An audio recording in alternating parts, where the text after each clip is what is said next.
So there's a general perception out there, especially when you look at the social media neighborhood groups, the Nextdoor, the Facebook groups, where people are searching for quote-unquote reasonable contractors, whatever they may be, electricians, handymen. They use the word reasonable, thinking that there is some kind of a magic number where the service could be good, but it doesn't cost that much.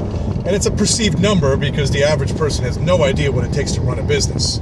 So some people may perceive $150 to be too much. Some people may perceive $600 to be too much. And different people have different thresholds.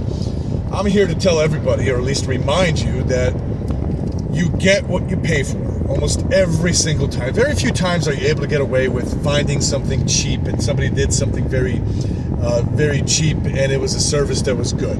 Right? Generally, it doesn't happen. And I just came out of a consultation with a customer where they didn't have that old of a system. They bought a house. The system is actually 6 years old. They've been in there for a year. The air conditioning system broke down. They went into the local township neighborhood group where they used the word searching for a reasonable service person. Because their perception was that if I call a real company out there, they're going to charge me a lot of money, right? And they did find somebody. They found somebody who was referred by 3-4 other people, which makes you think, great, wonderful. If you're getting a referral from strangers, it doesn't hold as much weight as you getting a referral from your friend, from your family, from somebody you know that has used them, somebody you know and respect.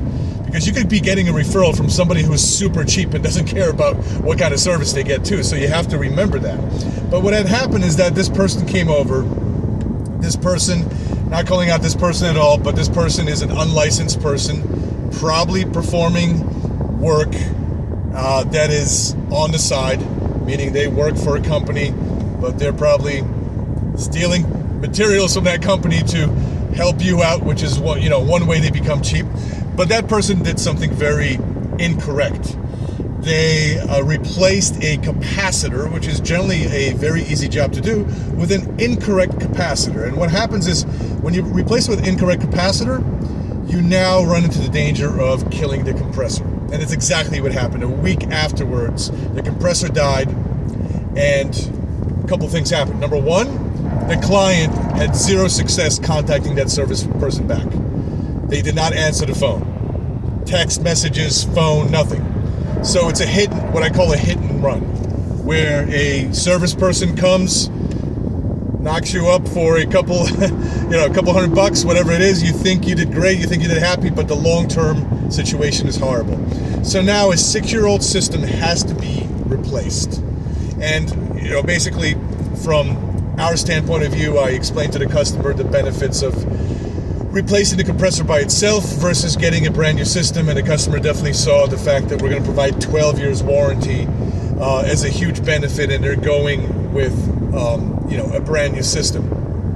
But it wasn't required, it wasn't necessary, and this is all a result of the fact somebody looked for a reasonable guy and they got recommendations for a reasonable guy.